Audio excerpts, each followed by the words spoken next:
Bonjour à tous, merci d'être là aujourd'hui pour écouter Pierre Kervella. Je suis content parce qu'il y a pas mal de monde et puis du monde qu'on connaît un petit peu. C'est le 29e séminaire que nous organisons, hein, donc on continue sur notre lancée. Aujourd'hui, Pierre Kervella. Kervella est astronome à l'Observatoire de Paris au département du Lésia. Et on va dire que c'est un spécialiste, il me reprendra, un spécialiste de l'activité stellaire. Bon, je vais pas détailler parce qu'en fait, il y a tellement de publications que je ne saurais pas te dire de quoi il est spécialiste, vraiment. Il s'est fait remarquer tout dernièrement avec un prix de l'Académie des sciences, co-lauréat, hein, du prix Pierre et Marie Curie de l'Académie des sciences pour, pour les mesures de distance dans l'univers. On va peut-être pas en parler aujourd'hui, quoique, si, peut-être. Je sais pas. Je vais laisser la place à la parole à Pierre parce que justement, je crois qu'il y a beaucoup de choses à dire, beaucoup de choses à présenter. Très bien, merci Nicolas et bonjour à tous. Merci de venir assister à cette présentation. Donc je vais vous parler aujourd'hui effectivement d'une étoile qui m'est chère, Alpha du Centaure, que j'étudie depuis déjà de nombreuses années. Je vais vous présenter différents aspects de ce système qui je trouve absolument passionnant et fascinant. Donc je vais partager une petite présentation. Donc voilà, partage, je vais la lancer. Je pense que vous devez voir normalement la première diapositive. Donc voilà, c'est une diapositive, c'est une vue d'artiste hein, d'une planète autour de Proxima. Donc j'y reviendrai. On voit dans le lointain les deux étoiles principales d'Alpha du Centaure, A et B.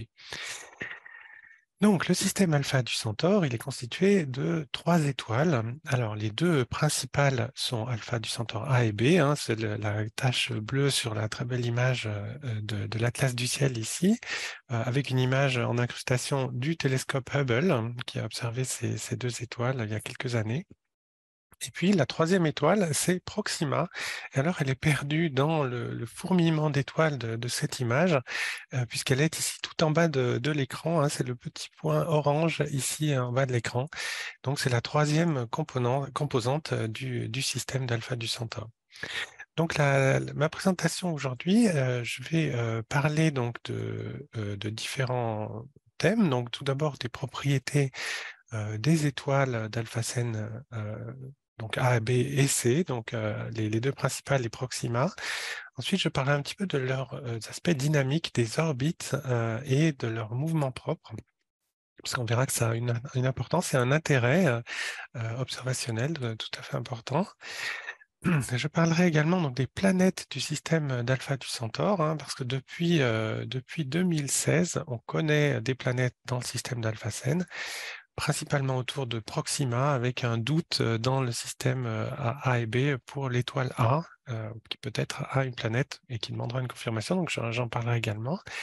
Et puis je terminerai avec un petit peu de prospective sur les possibilités d'explorer in situ le système d'Alpha Centauri avec une mission interstellaire, donc évidemment qui pose quelques difficultés techniques, mais j'en parlerai un petit peu plus. Alors déjà, où se trouve Alpha du Centaure dans le ciel? Alors c'est une étoile qui se trouve dans le plan de la galaxie, dans le plan de la Voie lactée, presque exactement. Elle a une latitude galactique de 0 degré, donc elle est ici entourée en orange, hein, on la voit bien à l'intérieur du disque. Et si on fait un petit agrandissement sur cette très belle image de Serge Brunier, on voit donc la position de Proxima qui est également pas très loin du plan galactique, mais qui est quand même très éloigné physiquement et aussi angulairement de la paire principale A et B. Donc on va voir que cette position d'Alpha Centauri dans le plan de notre galaxie, eh bien c'est un très grand avantage parce qu'il y a énormément d'étoiles en arrière-plan d'Alpha du Centaure et ça conduit à des conjonctions stellaires tout à fait intéressantes.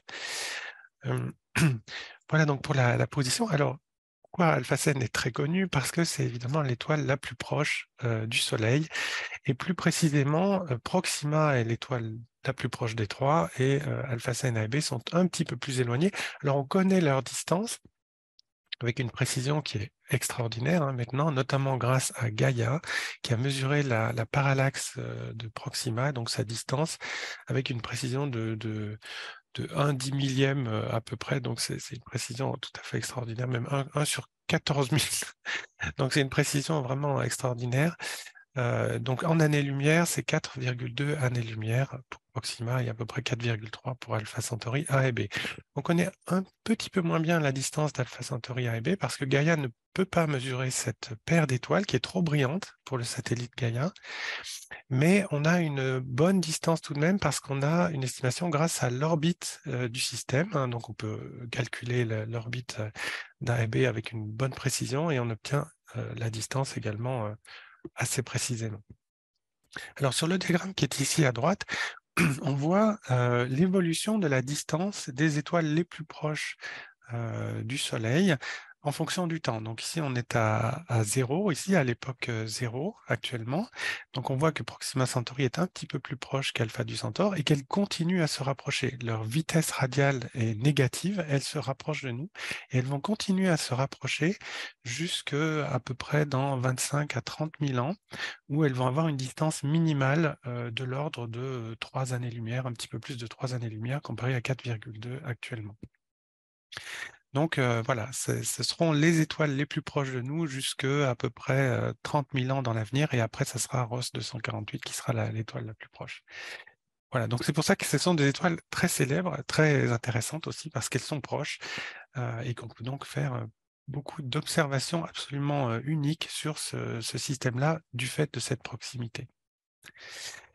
Alors, une petite parenthèse également concernant les distances, on y reviendra sur la partie sur la mission interstellaire. Voici la trajectoire de Voyager 1 en termes de distance en fonction de l'époque dans le futur, en milliers d'années. On voit que Voyager 1 mettra très très longtemps à atteindre la distance actuelle de Proxima, par exemple, c'est-à-dire 70 000 à 80 000 ans. Donc, on voit qu'on est encore assez comment dire, assez limité en termes de perspective de mission interstellaire par les questions de vitesse, qui sont vraiment la clé absolue des missions interstellaires. Alors, du fait de cette proximité tout à fait remarquable, eh bien, le mouvement apparent des étoiles d'Alpha Centauri, donc, dont Proxima, est tout à fait rapide, vu depuis la Terre. Et on voit ici le déplacement de l'étoile Proxima en 10 ans sur le fond du ciel. Alors, je ne sais pas si l'animation fonctionne bien, mais l'étoile se déplace vite, elle se déplace à peu près à 4 secondes d'angle par an, donc c'est une distance tout à fait considérable et tout à fait détectable, même avec un petit télescope si on observe d'année en année. Alors physiquement, à quoi ressemble Alpha Centauri A et B? Alors là, ce sont des vues d'artistes de ces deux étoiles que j'ai créées à partir de mesures de leur taille angulaires que nous avons réalisées par interférométrie avec l'interféromètre du VLTI. Donc ce sont les tailles, les proportions réelles. Et si on compare ces deux étoiles A et B au Soleil, eh bien on se rend compte que Alpha Centauri A est un petit peu plus grande que le Soleil, Alpha Centauri B un petit peu plus petite, Alpha Centauri A est un peu plus massive, Alpha Centauri B un peu moins massive. Donc ce sont des étoiles qui sont très très intéressantes pour étudier la physique stellaire des étoiles de type stellaire, puisqu'en fait, de type solaire, parce qu'elles ont des propriétés qui sont proches, mais pas identiques à celles du Soleil. Donc ce sont de très bons objets pour tester nos modèles de structure stellaire, d'astérosismologie en particulier, et autres. Et donc le troisième composant d'Alpha du Centaure, Proxima, eh c'est une toute petite étoile, c'est une naine rouge. Donc elle est représentée ici à droite. Alors, les naines rouges, elles ont une particularité, donc elles sont très peu lumineuses, relativement peu massives, on parle de l'ordre de 10-15% de la masse du Soleil, mais elles ont une propriété assez étonnante, c'est leur densité. Le Soleil a une densité de 1,5 tonne par mètre cube, donc c'est un peu plus que l'eau, disons, mais ça reste quand même relativement léger, entre guillemets. Mais Proxima, une naine rouge, donc, a une densité de 47 tonnes par mètre cube, moyenne, et en fait, c'est à peu près plus de 4 fois plus que le plomb. Donc, il faut se représenter cette étoile, Proxima, comme une étoile d'une densité tout à fait extrême, presque une boule de plomb qui se promène dans l'espace, comparée aux étoiles de type solaire qui sont à densité beaucoup plus faible. Voilà, alors La taille de Proxima est tout à fait remarquable aussi. Donc, c'est une toute petite étoile parmi les plus petites étoiles qu'on connaisse. Et sa taille est tout à fait comparable à la taille d'une planète, hein, comme la taille de Saturne qu'on représente ici. Et si on rapproche Saturne de Proxima, on voit que Proxima rentrerait dans les anneaux de Saturne. Donc, c'est une étoile qui a une dimension, disons, pas très éloignée de celle des planètes. Voilà. Alors, du point de vue dynamique, il y a plusieurs mouvements dans ce système-là. D'une part, il y a l'orbite des étoiles Alpha Centauri A et B. Donc, les deux étoiles sont en orbite autour de leur centre de masse. Donc, sur le graphique ici à gauche, j'ai représenté l'orbite de l'étoile A et l'orbite de l'étoile B autour de leur centre de masse. Telle que nous la voyons depuis la Terre, hein, avec la dimension ici en unité astronomique. Donc c'est une orbite relativement lente, hein, puisque la période c'est à peu près 80 ans, avec un demi-grand axe de 23 unités astronomiques. Donc les étoiles restent relativement éloignées l'une de l'autre au cours de cette orbite de 80 ans. Et on verra que c'est très important parce que ça permet, ce relatif éloignement permet l'existence de planètes, la stabilité d'orbites planétaires autour de Alpha Centauri A et B dans leur zone habitable. Et ce qui est tout à fait fondamental pour la recherche de vie, par exemple, et de planètes habitables dans ce système de A et B. L'orbite de Proxima, hein, donc nous avons déterminé il y a maintenant 5 ans, 5-6 ans, eh bien, l'orbite de Proxima, elle est évidemment très très grande, hein, parce que Proxima est éloignée du système A et B. La période est de l'ordre d'un demi-million d'années, donc c'est pas du tout la même échelle de temps. Le demi-grand axe est de 8000 unités astronomiques, donc c'est vraiment une orbite extrêmement lente, hein, de Proxima autour d'Alpha Centauri A et B, avec une excentricité également relativement importante de 0,5. Voilà. Mais la difficulté pour calculer cette orbite et montrer que Proxima est lié gravitationnellement au système A et B a été de mesurer la vitesse radiale de Proxima avec une précision suffisante, une précision absolue suffisante. Voilà. Mais donc on a maintenant une bonne vision du système dynamique des orbites d'Alpha Centauri A et B et Proxima.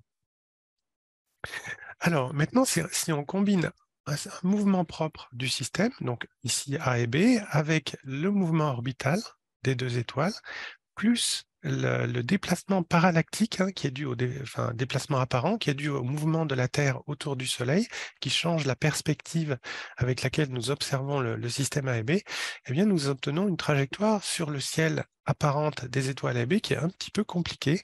Et donc, sur cette image-là, sont représentées les trajectoires apparentes des étoiles A, ici en orange, et B, en rouge, pour les prochaines décennies, hein, jusqu'en 2048 à peu près. Et donc, on voit que ces trajectoires sont enfin, c'est une sorte d'hélice, hein, qui est due au mouvement orbital des deux étoiles, combiné avec le déplacement global du système des deux étoiles. Et puis, il y a ce mouvement parallactique qui fait les petites ondulations ici qu'on voit. Donc, c'est simplement la Terre qui se déplace sur son orbite et donc la perspective qui change au cours de l'année pour ces deux étoiles. Donc, on est actuellement ici, dans la trajectoire, encadré en vert. On voit que on a un phénomène tout à fait intéressant, c'est que les étoiles A et B se rapprochent angulairement d'étoiles situées en arrière-plan, d'étoiles plus éloignées de la Voie lactée qui sont situées en arrière-plan.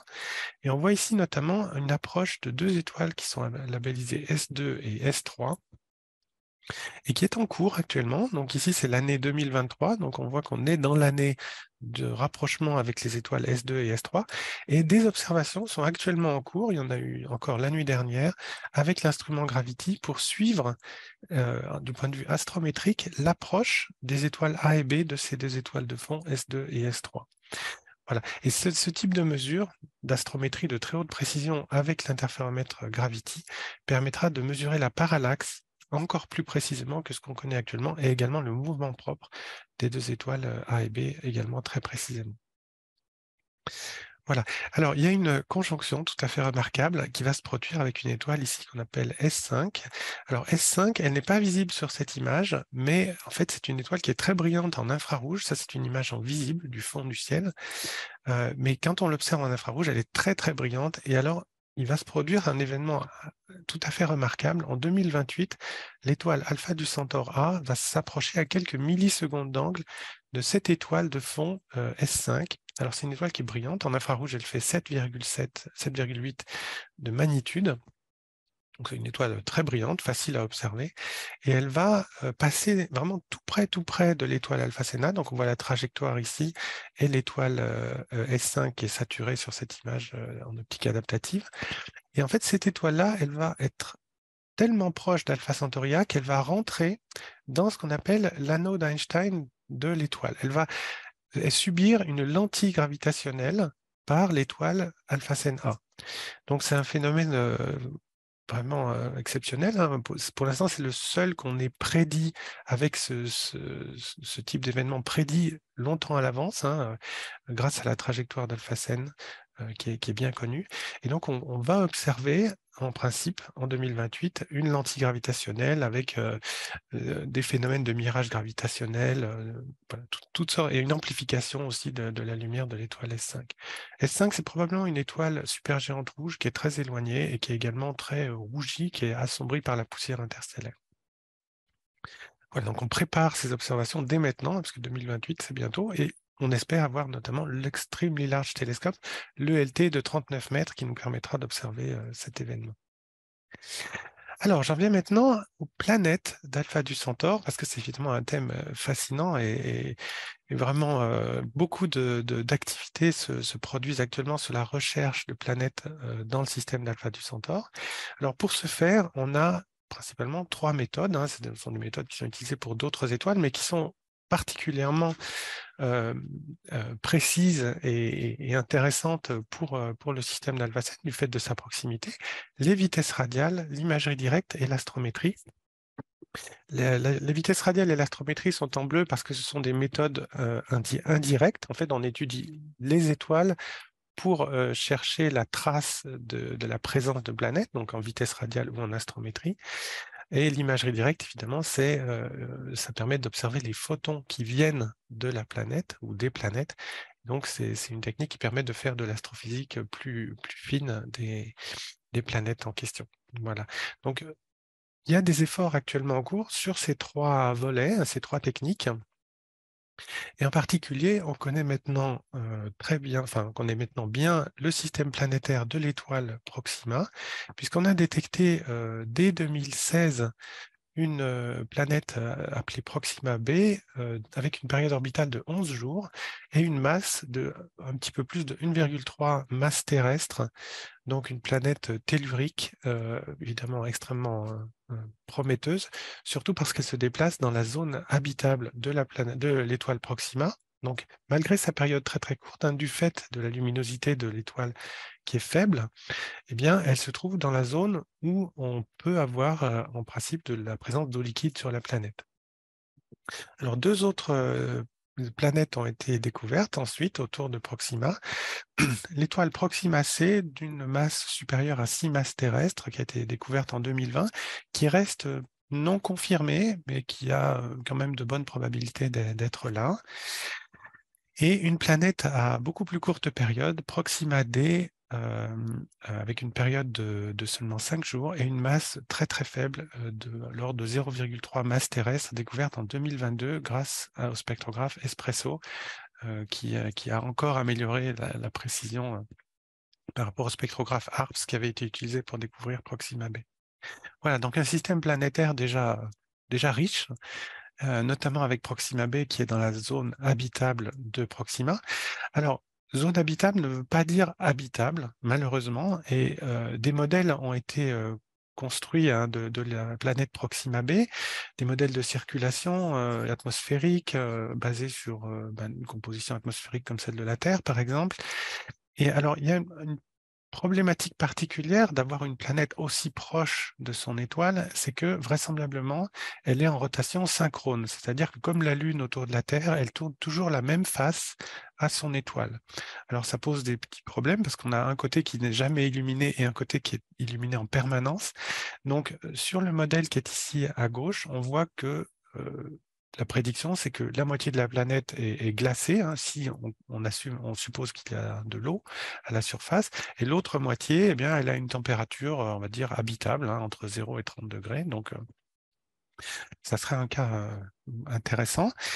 Et puis, peut avoir aussi le cas d'une rotation qui n'est pas strictement synchrone, mais qui est en résonance avec la période orbitale, par exemple avec une résonance 3,5, où là, la planète tourne un petit peu plus vite sur elle-même, donc il y a une meilleure homogénéisation de la température autour de la planète et une partie gelée qui reste, qui serait plus faible plutôt que dans le cas de la rotation synchrone.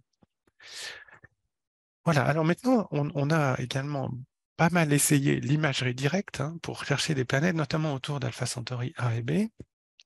Alors, il y a une campagne tout à fait remarquable, hein, et donc je me focalise un petit peu sur cette campagne-là. Il y a eu d'autres essais, hein, d'autres tentatives, mais il y a eu une campagne récemment d'observation en infrarouge thermique avec l'instrument VISIR, donc installé sur le VLT au Chili. Alors, cet instrument VISIR, donc, il fonctionne à une longueur d'onde de 10 microns, donc il y a une longueur d'onde très intéressante parce qu'elle correspond typiquement au maximum d'émission d'un corps noir autour de la température habitable, hein, autour de 300 Kelvin. Et donc, on espère, grâce à ces observations-là, pouvoir faire des images de planètes tempérées en orbite autour d'Alpha Centauri B. Alors, le principe de cette observation, ça a été d'utiliser un coronographe.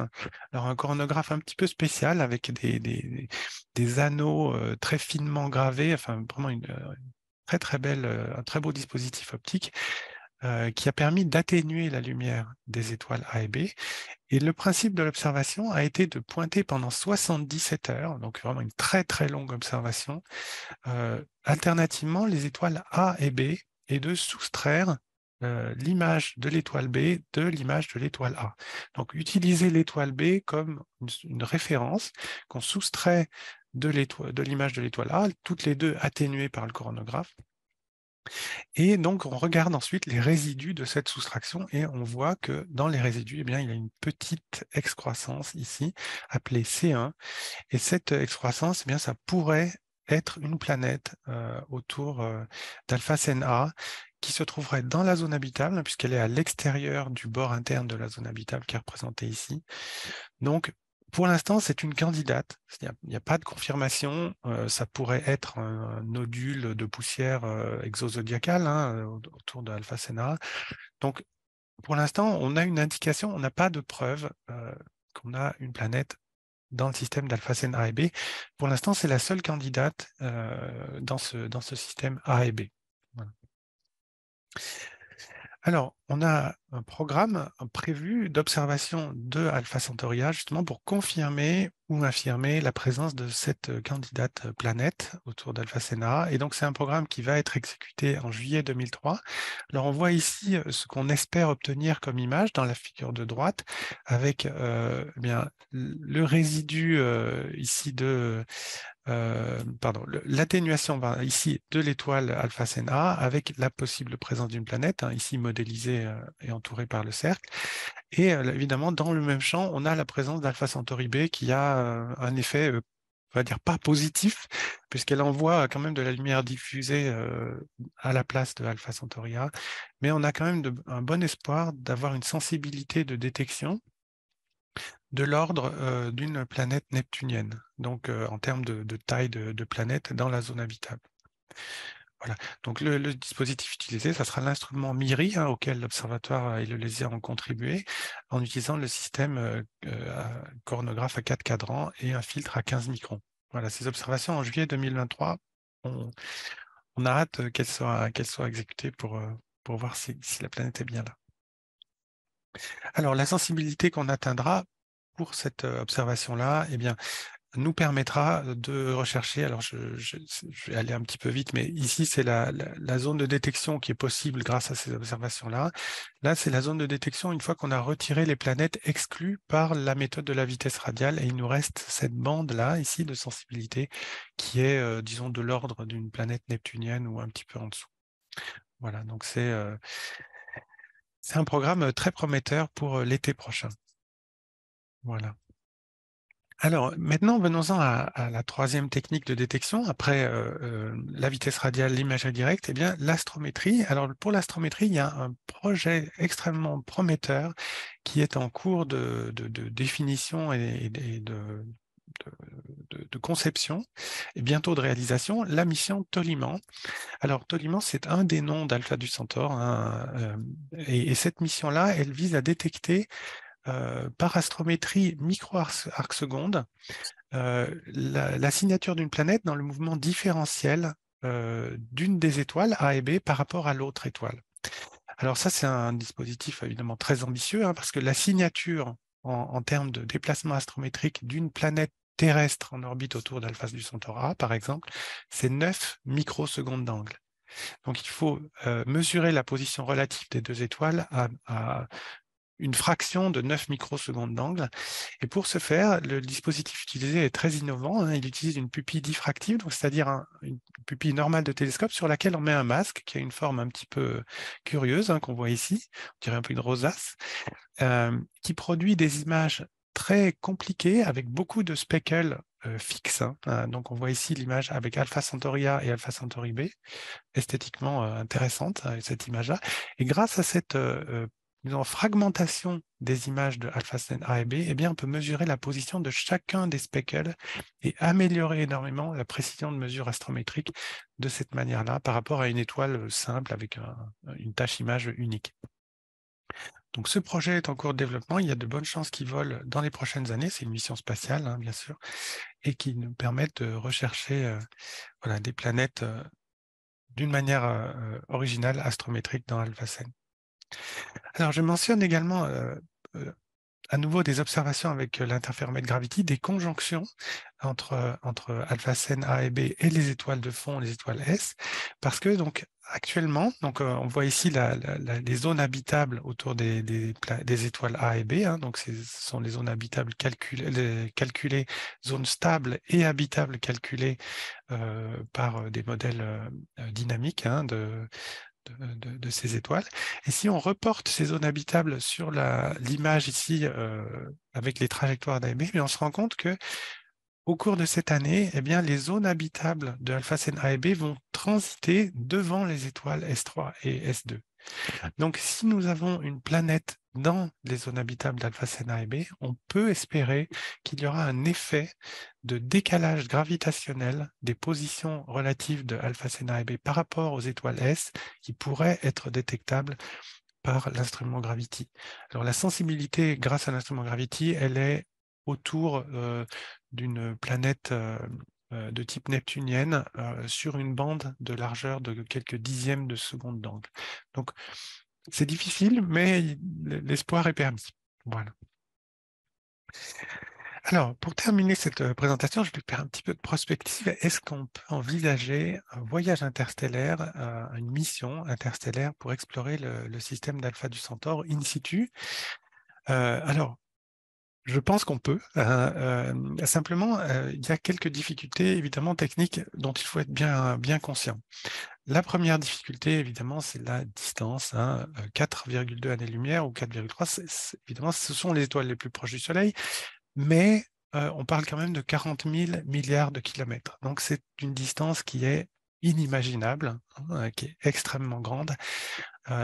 Pour parcourir cette distance dans un temps raisonnable, eh bien, il faut évidemment une vitesse extrêmement élevée. Et la vitesse du vaisseau spatial, eh bien, c'est le point clé et la grande difficulté, évidemment, de toute mission interstellaire. Donc, pour résoudre cette question, cette difficulté, il y a eu plusieurs types de projets envisagés, soit des vaisseaux assez lourds avec des propulsions innovantes qui permettent d'atteindre des vitesses quand même très élevées, soit alternativement une approche complètement différente avec un vaisseau ultra léger de quelques grammes seulement, propulsé par la pression de la lumière, on parle de voile photonique, hein, par analogie avec une voile poussée par le vent. Là, c'est une voile poussée par les photons, par l'énergie des photons.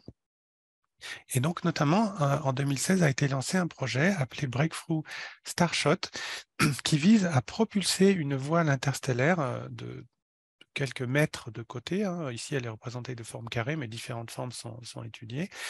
La propulser avec une vitesse, par des faisceaux laser lancés depuis la Terre pour atteindre une vitesse de l'ordre de 20% de la vitesse de la lumière, c'est-à-dire 60 000 km par seconde. Donc cette idée est évidemment tout à fait intéressante et passionnante. Les difficultés techniques sont nombreuses. L'idée est d'avoir une masse minimale grâce à la miniaturisation de tous les instruments nécessaires au fonctionnement du vaisseau. Donc on a ici un exemple avec un microsatellite qui a été placé en orbite il y a quelques années, voilà, avec tout le satellite étant contenu dans quelques centimètres carrés. Voilà, donc ce satellite, hein, il s'appelle Sprite. C'est plusieurs satellites qui ont été lancés. Alors, il y a quelques difficultés techniques. Je vais aller rapidement sur ces difficultés techniques. Pour accélérer de 0 à 60 000 km par seconde en 3 minutes, c'est-à-dire la distance maximale de portée du laser, hein, il faut que la sonde encaisse 60 000 G, c'est-à-dire 60 000 fois l'accélération de la pesanteur terrestre pendant 3 minutes, et qu'elle supporte 300 degrés. Bon, 300 degrés, c'est facile, 60 000 G, c'est plus difficile. C'est pas impossible, mais c'est évidemment une contrainte très forte sur la conception. Il faut que la voile photonique absorbe extrêmement peu des photons du laser qui est utilisé pour la propulser, moins de 1 photon sur 300 000. Donc c'est également une contrainte sur le matériau utilisé. Et puis il faut également arriver à façonner un faisceau laser d'une puissance de l'ordre de 100 gigawatts qui pose des problèmes évidemment très très forts de conception optique en particulier. Alors, il y a quand même eu des tests qui ont été faits, très intéressants et prometteurs, avec notamment le lancement d'une voile appelée LightSail 2, qui a été lancée en 2019 par la Planetary Society américaine. Cette voile photonique était contenue dans un tout petit satellite, un nanosatellite qu'on voit ici, hein, qui fait à peu près la taille d'une boîte à chaussures, une trentaine de centimètres de longueur. Et donc ce satellite a fini sa mission en novembre 2022 en rentrant dans l'atmosphère. Alors cette voile, elle se présente comme cela. Donc c'est une photo qui a été prise depuis la voile elle-même, donc qui a été déployée en orbite.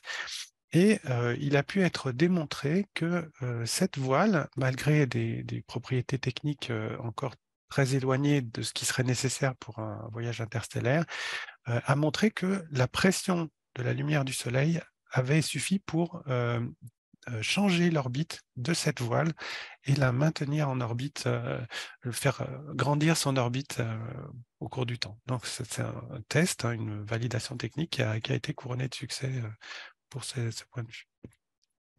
Alors, il y a différents matériaux qui sont envisagés pour les voiles interstellaires, et un des matériaux qu'on a étudié avec des collègues, c'est l'aérographite.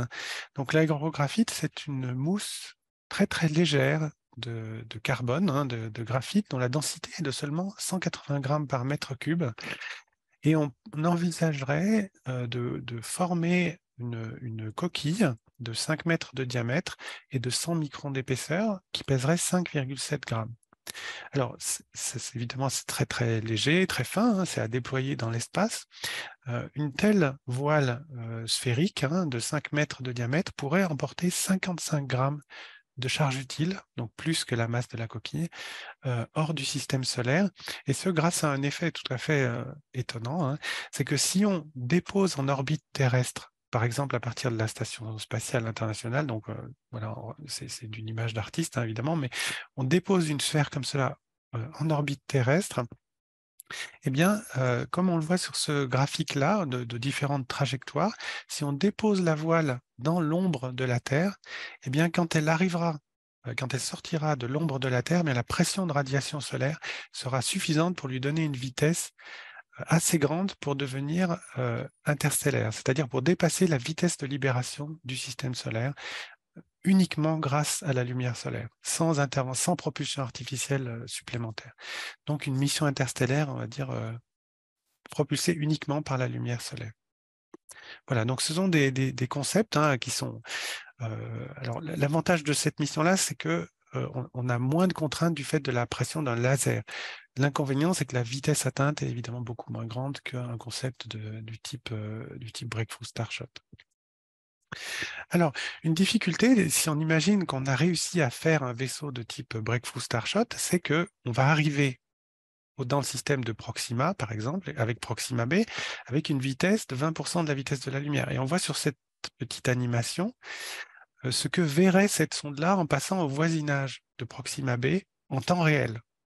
Donc voilà, après un voyage d'une vingtaine d'années de durée, eh bien, on passe à côté de la planète Proxima B pendant quelques secondes, quelques dizaines de secondes au maximum. Donc c'est un petit peu frustrant, après 20 ans de voyage, de passer si vite au voisinage de cette planète potentiellement habitable et sur laquelle on pourra faire des mesures très, très limitées.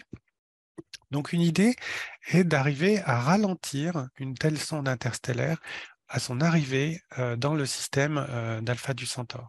Alors pour ce faire, on a avec quelques collègues réfléchi à une solution faisant appel au rayonnement des étoiles Alpha Centauri A, B et C, donc Proxima, pour ralentir la sonde de la même manière qu'on peut accélérer une sonde avec le rayonnement solaire. C'est-à-dire qu'on utilise le rayonnement de A et B comme pour souffler du point de vue photonique sur la voile, cette fois-ci en ralentissant son déplacement.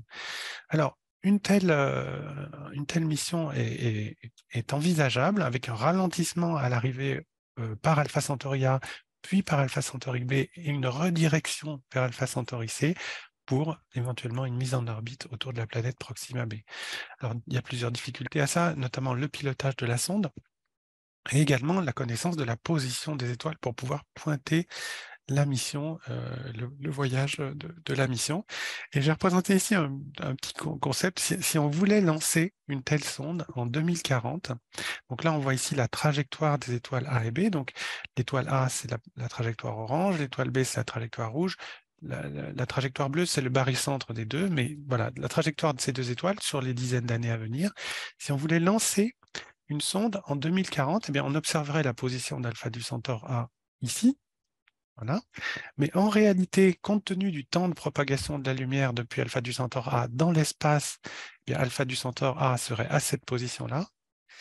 Et en réalité, ça veut dire qu'il faudrait pointer notre sonde avec un temps de parcours prévu de 20 ans, donc 20 ans à l'avance dans la trajectoire de Alpha du Centaure A, c'est-à-dire qu'il faudrait pointer la sonde Starshot à cet endroit-là pour envisager d'arriver exactement à la bonne place au voisinage d'Alpha du Centaure A. Donc, c'est difficile, il faut savoir très très précisément la position d'Alpha du Centaure A, connaître très bien la vitesse de la sonde également.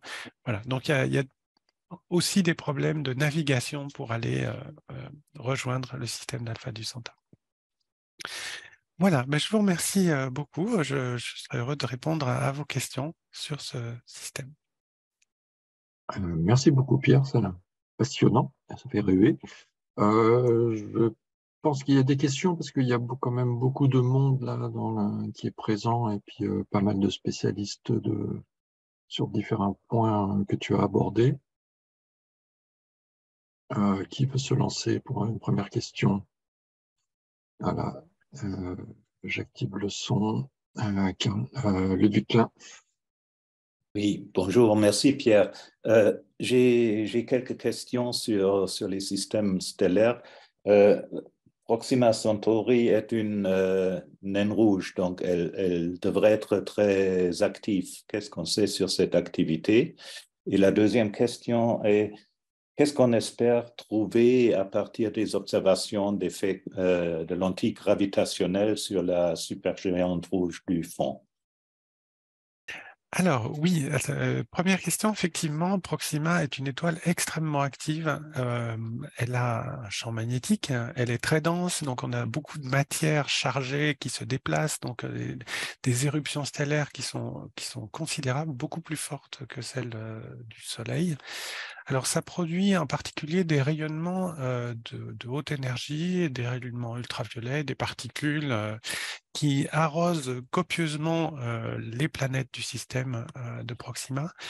Donc effectivement, le fait que Proxima soit très active disons, peut être potentiellement une difficulté pour la persistance d'une atmosphère sur les planètes Proxima b et D en particulier, et aussi pour l'habitabilité, bien sûr. Mais voilà, c'est une propriété de pratiquement toutes les naines rouges.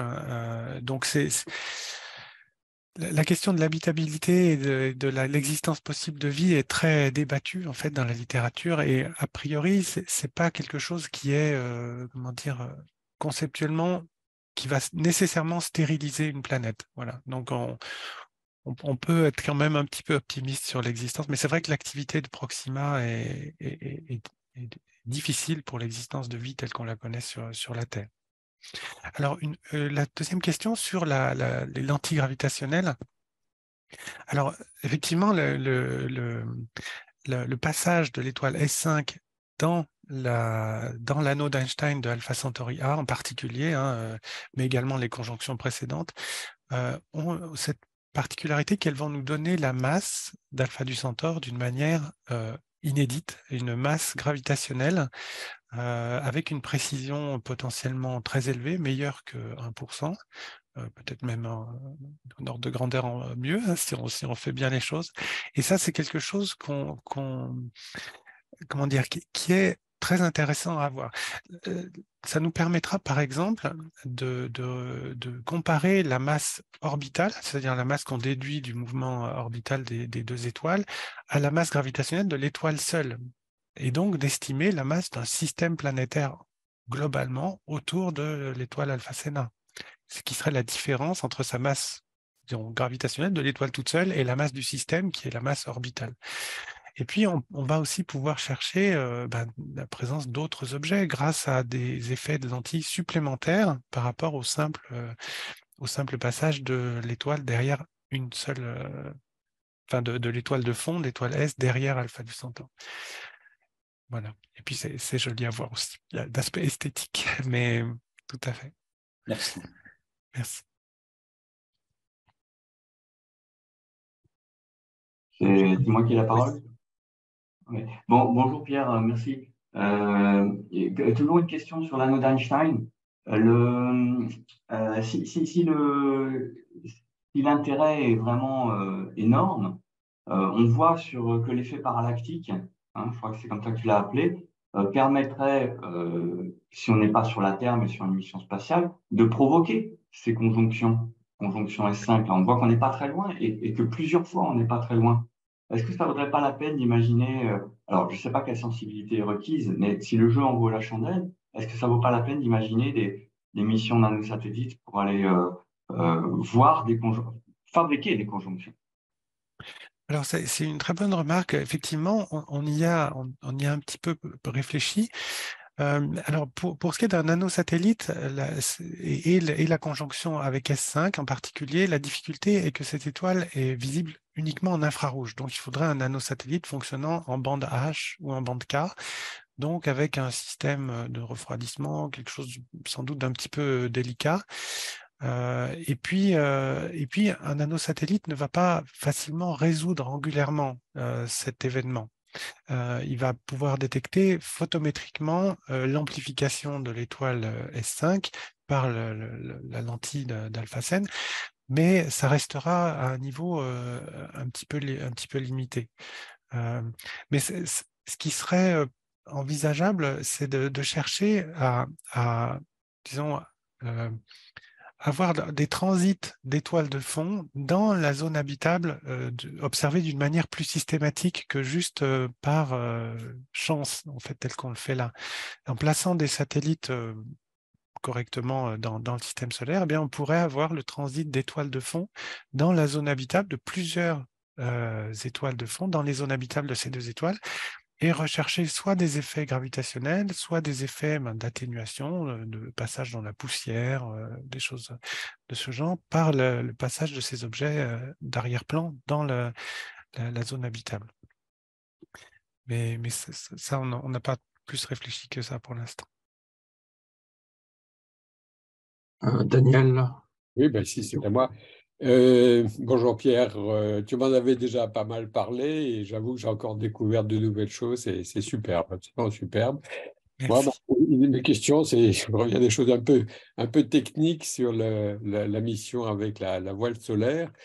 60 000 G, c'est absolument colossal. On peut imaginer des suspentes entre la voile et puis le microsatellite qui résistent à 60 000 G, c'est vraiment possible? Alors, c'est une des nombreuses questions techniques. Honnêtement, je ne sais pas. Je crois que la question aussi de la forme de la voile est importante. Si la voile est sphérique, par exemple, on peut imaginer que le dispositif à la fois de communication, le dispositif de prise de vue, prise de mesure, soit quelque chose de surfacique sur la voile et pas tel que j'ai montré un micro, une petite carte électronique, mais quelque chose de plus fin et de dessiné, de conçu sur la voile elle-même. Mais, mais, mais j'avoue que je ne sais pas. 60 000 G, c'est vrai que c'est une contrainte qui paraît infaisable. Et juste une autre question Mais rapide, la précision aussi de lancement, si je peux dire, donc de la trajectoire, il faut que ça soit à la milliseconde d'arc à peu près, quelque chose comme ça. On peut imaginer avec plein de lasers, donc, et une voile qui aura une forme, bon, qu'on espère absolument parfaite, mais qui ne sera pas parfaite. Et puis même après ça, le fait que l'engin va rencontrer probablement passer pas très loin de comètes, d'astéroïdes ou autres, qui vont occasionner certainement des très légères déviations pour ensuite 20 ans de traversée. Bon, voilà, c'est des points qui ont été abordés et oui. réfléchis. Alors, il y a effectivement des travaux qui sont faits sur ces sujets-là. Bon, ce qui est certain, c'est que euh, le lancement, une fois le lancement réalisé, il y aura des impacts de poussière, des impacts de micrométéorites, voilà, qui sont a priori atténués si la voile est plane en plaçant le vaisseau, disons, par la tranche hein, sur sa trajectoire. Alors, la précision de pointage, évidemment, elle est très, très exigeante, surtout si on ne peut pas piloter la voile. Hein, si c'est une trajectoire purement balistique, là, c'est extrêmement difficile. Il y a des projets d'avoir un petit laser embarqué de manière à piloter donc par effet comme un propulseur en fait. Hein, on tire le laser et par réaction en fait on a une légère déviation de la voile, mais ces déviations sont forcément assez petites. Hein.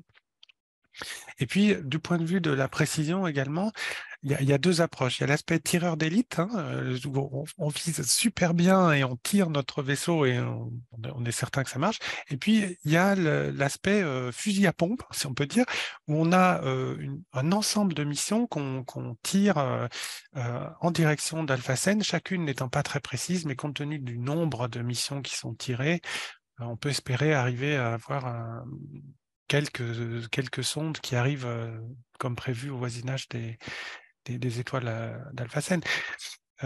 Il est envisagé des vaisseaux très légers et assez peu coûteux, avec un coût de tir individuel de l'ordre du million de dollars hein, ou d'euros. Donc quelque chose qui pourrait être répété plusieurs fois sur la durée. Avec, avec aussi la possibilité d'avoir des chaînes de communication, ce qui est quelque chose d'intéressant, c'est-à-dire de lancer un chapelet de sondes de manière à ce qu'elles puissent communiquer ensuite en réseau avec la Terre et ne pas avoir à envoyer un signal sur 4 années-lumière d'un coup, mais faire des sortes de relais temporels sur la trajectoire. Voilà. Dans le chat, quelqu'un a posé une question sur la question des antennes et de l'alimentation en énergie des sondes, de ces sondes. Pierre, est-ce que... Oui, alors sur les antennes, alors il est envisagé une communication avec la Terre, non pas par onde radio, mais par laser, c'est-à-dire que la voile pourrait être formée de manière à créer une sorte de télescope à l'envers, hein, où on envoie de la lumière laser qui est focalisée en faisceau à peu près parallèle et envoyé en direction de la Terre et ensuite détecté au niveau de la Terre voilà, par des télescopes visibles, hein, ou par même les antennes qui ont été utilisées pour tirer le laser de départ. Donc il y a une communication optique qui est envisagée plus que radio, parce que je crois que l'aspect de compacité est important et c'est plus facile de faire une communication optique, si j'ai bien compris, qu'une communication radio dans un système vraiment compact.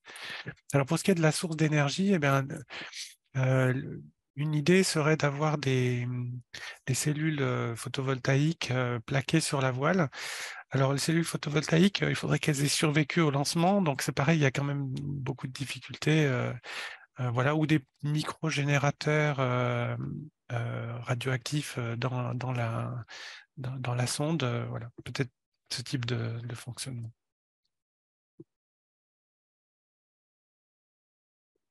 Est-ce qu'il y a d'autres questions? Je sais qu'il y avait il y avait plusieurs personnes qui travaillaient sur les exoplanètes là, qui étaient présentes. Donc peut-être qu'il y a des questions de ce niveau-là. J'ai une question totalement néophyte sur ces voiles, on va dire voiles solaires. Est-ce qu'on peut piloter, est-ce qu'on peut modifier la trajectoire d'une voile en modifiant l'orientation de la voile? Alors oui, on peut en principe le faire. Alors il y a des concepts, il y a différents concepts. Soit d'utiliser, comme je disais, un petit laser qui va qui va permettre de piloter la trajectoire et l'orientation de la voile, soit de faire une voile comment dire, avec une opacité contrôlable. C'est-à-dire qu'on peut rendre une partie de la voile transparente et une partie de la voile plus transparente et une partie moins transparente. Parce qu'en faisant ça, en fait, on peut induire un couple qui va faire pivoter la voile en changeant la transparence d'une partie de cette voile. Et c'est ce qui est un peu envisagé dans l'idée de ralentir la voile quand elle arrive dans le système d'Alphasen. Donc, l'idée, c'est que la voile s'approche de l'étoile et bénéficie du ralentissement causé par le rayonnement donc de l'étoile Alphasen. Et ce faisant, en fait, en changeant localement l'opacité de la voile, en la rendant un petit peu plus transparente ou un petit peu moins transparente, eh bien, on peut l'orienter, la faire pivoter et donc piloter la force, la direction de la force qui s'applique sur cette voile du fait de la pression photonique. Et donc la réorienter pour qu'elle soit dirigée ensuite vers Alphasen B, par exemple, et ensuite vers Proxima. Donc il y a un concept de ce type-là. Oui. Pas d'autres questions. Alors moi j'en ai une autre, peut-être aussi complètement déplacée, mais je ne sais pas. Est-ce qu'il y a d'autres candidats que le système Alpha Centaure qui est intéressant, qui n'est pas trop éloigné, et peut-être pas pour de l'exploration, mais au moins pour mesurer ses distances et enfin, l'étudier précisément?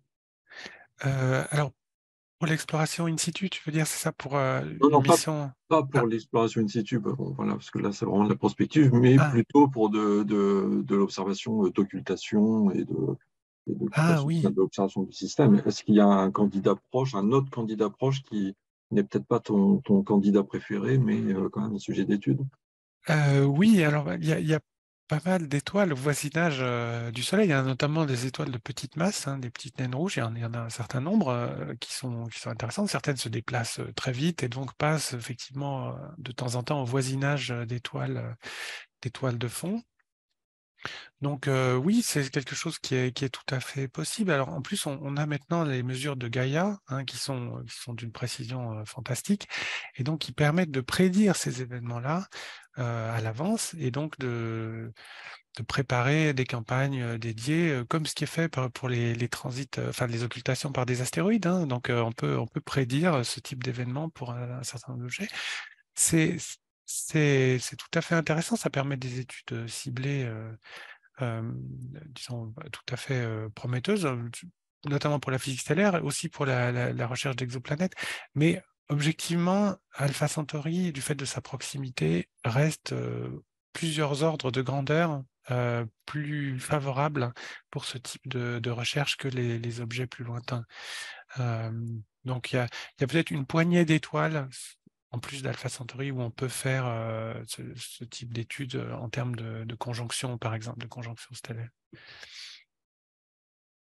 Sur le chat, il y a une question de Frédéric Schmitt. Quels sont les types d'observations qui sont envisagées sur les missions Oui, alors attention. des images, déjà, une carte postale. Ça, c'est la première chose, des images spectrales, évidemment, hein, avec recherche en particulier de la signature de végétation, donc présence d'un bord rouge, hein, tel qu'on a pour la chlorophylle à la surface de la Terre, ce type d'imagerie. Après, de la spectroscopie, de l'imagerie peut-être à d'autres longueurs d'onde. Enfin, en fait, on est effectivement limité en termes de charge utile dans une sonde donnée. Mais une idée est d'avoir une flottille de sondes qui ont chacune un type d'instrumentation dédié, hein, et qui chacune donc permettent d'emmener différents instruments de mesure, hein, peut-être différentes caméras à différentes longueurs d'onde, par exemple. Voilà, caméra visible, caméra infrarouge avec différents filtres, sans qu'on ait besoin d'avoir des roues à filtres, d'avoir des systèmes mécaniques compliqués et lourds. Donc voilà, c'est plus sur le nombre de sondes que se passe la diversification. Alors, j'ai une autre question. Tu as parlé très brièvement pour l'occultation qui est prévue en 2028 d'observation avec l'EELT. Oui. C'est un enfin, là, 2028, c'est un horizon valable ou c'est... Alors, oui, alors d'après le planning officiel de construction et de mise en fonctionnement de l'ELT, ça devrait être bon. S'il prend du retard, ça risque de rater un peu le coche, ça serait dommage. Donc on a une fenêtre de tir qui est un petit peu étroite, hein. Pour l'instant, le LT entre en service en 2027, si je ne me trompe pas, c'est ce qui est annoncé. On commence à se rapprocher malheureusement de la date de 2028 et bon, j'espère que ça fonctionnera. Alors, si jamais le LT n'est pas là, il y a le VLT, il y a Gravity, il y a toute une suite d'instruments, il y a Sphere, voilà. Tous les instruments seront mobilisés, mais c'est vrai que le LT permettrait peut-être pour la première fois par imagerie directe de voir la présence des deux images, hein, créées par la lentille gravitationnelle, des deux images de S5 qui se déplacent autour d'Alpha du Centaure au cours de l'événement qui durera quelques jours, hein. Ça durera 4 ou 5 jours le passage de S5 dans l'anneau d'Einstein. Donc avec une petite fenêtre d'action. Merci. S'il n'y a plus de questions, peut-être qu'on va en rester là.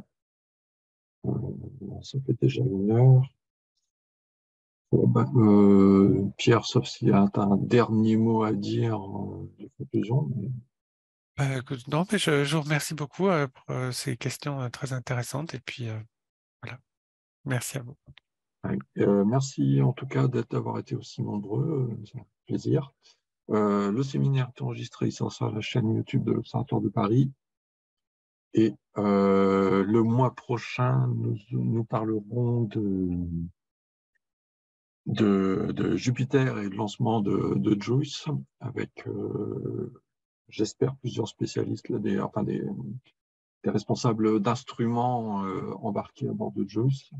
La date n'est pas fixée parce que le calendrier est un peu compliqué, parce que beaucoup partent à Kourou pour voir le lancement. Mais voilà, on parlera de JUICE le mois prochain. Merci à tous. Merci beaucoup, Pierre, pour cette présentation passionnante et au mois prochain. Au revoir tout le monde.